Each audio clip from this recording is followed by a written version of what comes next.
राधे राधे दोस्तों, आप सभी का स्वागत है मेरे इस वीडियो में। आज के इस वीडियो में जानेंगे भक्त ध्रुव जी के बारे में कि भक्त ध्रुव जी को 6 माह में भगवान कैसे मिले, कैसा संकल्प था उनका।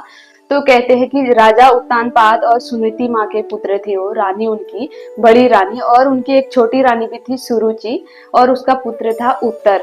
तो एक दिन खेलते खेलते उनके मित्रों ने, ध्रुव जी के मित्रों ने कहा कि हमारे तो माता पिता दोनों हैं, तेरे पिता का है, क्योंकि उनकी माँ अलग रहती थी एक झोपड़ी में, क्योंकि राजा जो उत्तानपाद थे वो अपनी सुरुचि जो दूसरी पत्नी थी उससे ज्यादा प्रेम थे, उससे आसक्ति थे, तो सुनीति माँ को नहीं देखते थे। तब उन्होंने घर आके अपनी माँ से पूछा कि माँ मेरे पिता कौन है। मेरे मित्र बोलते हैं पिता कौन है। तब उन्होंने कहा जो राजमहल में बैठे हैं वो राजा, वो तेरे पिता है।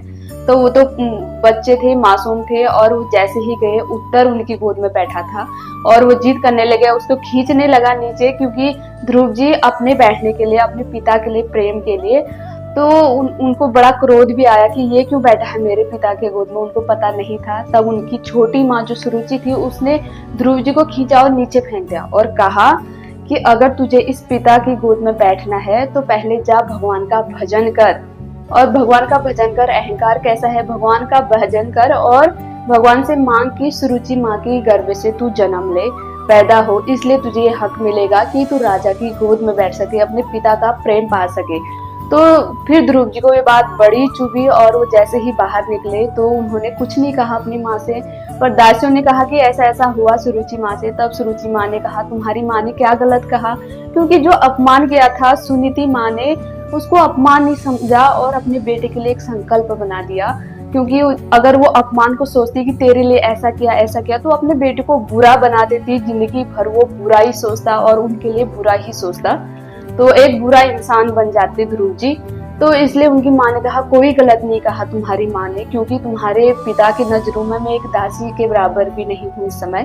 तो तुझे अगर मांगना ही है तो यहाँ मांग, नारायण से मांग, तू ऊपर वाले से मांग जो इतना दे सकता है। तेरे पिता कितना दे सकते हैं, पर नारायण जो देंगे वो तेरे बस का भी नहीं होगा और तेरे मांगने की क्षमता से वो ज्यादा देंगे। तब ध्रुव जी ने ठान लिया कि अब भजन करूंगा। उन्होंने कहा जा जंगल जा और भजन कर। तब वहां से चले गए ध्रुव जी और जैसे ही निकले दिल्ली से तो नारद जी आ गए। ये देखो भगवान का, क्योंकि संकल्प जिसने ले लिया तो भगवान नारद जी को भेज ही देते हमारे जीवन में किसी न किसी रूप में, जिसकी वाणी से हमारे जीवन में परिवर्तित बदलाव आ जाता है। हम सोचते हैं ये करना चाहिए क्योंकि हमने सुन लिया कानों से, तो फिर हम सोचते हैं कि जरूर करना चाहिए, ये अच्छा बोल रहे हैं, तो वो ही नारद जी हमारे जीवन में आ गए हैं। तो फिर नारद जी आए तो नारद जी ने कहा वहां तो सिंह है, उन्होंने प्रलोभन दिया, उन्होंने कहा तुझे राज्य ही चाहिए, अभी उत्तानपाद को आदेश देता हूँ कि पूरा राज्य का अधिकार तुझे मिल जाएगा।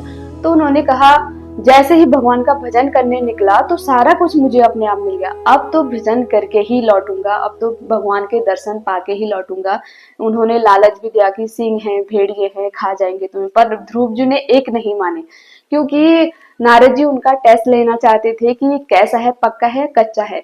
तो वो समझ गए ना बच्चा अब दृढ़ निश्चय कर लिया है, तब विश्वास हो गया। फिर उन्होंने उनको ओम नमो भगवते वासुदेवाय नमः का मंत्र दिया और उन्होंने पहले माह में फल फूल खाए, दिन रात भगवान का भजन किया। देखो एक जंगल में कैसा भजन किया, समय पर उनकी माँ ने इतना अच्छा संकल्प दे दिया अपने बेटे को। समय समय की कितनी बड़ी महिमा है।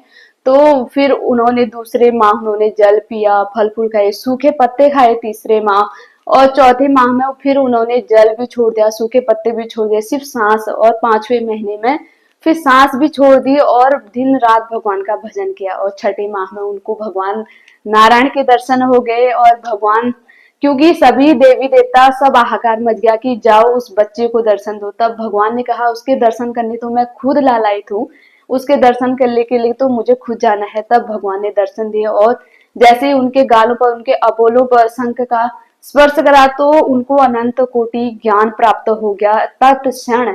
उनको कोई, क्योंकि वो भजन का प्रभाव था, तो ध्रुव जी फिर लौटे, हजारों वर्ष राज्य भोग भोगा और वो ध्रुव लोक को चले गए। क्योंकि समय की बहुत बड़ी महिमा है, उनकी माँ ने सही समय पर उनको ज्ञान दे दिया, तभी वो सफल हो गए। क्योंकि छोटी सी उम्र में भी उन्होंने बड़ा लक्ष्य पाया, निश्चय और संकल्प है, इतना बड़ा उनका संकल्प था कि भगवान को पाना है तो उनको सब कुछ मिल गया। इतना भोग भोग के फिर वो ध्रुव लोक चले गए जो सभी लोगों से भी ऊपर है।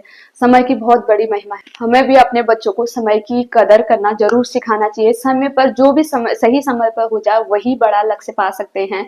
तो अक्षय कुमार कहते हैं ना, बॉलीवुड के एक्टर, कि मैंने उगता हुआ सूरज सदैव देखा है। एक दिन भी ऐसा नहीं है हुआ मेरे जीवन में जब मैंने उगता हुआ सूरज नहीं देखा, क्योंकि आजकल तो बच्चे 9-9 10-10 बजे तक सोते रहते, तो उगता हुआ सूरज कहाँ से देंगे और कहाँ से बड़ा लक्ष्य मिलेगा। तो ये बातें जरूर अपने अपने विचारों में रखें कि अपने बच्चों को कैसा बनाना है। हमें ये स्टोरी कैसी लगी जरूर कमेंट बॉक्स में शेयर करें और राधे राधे बोलते रहे।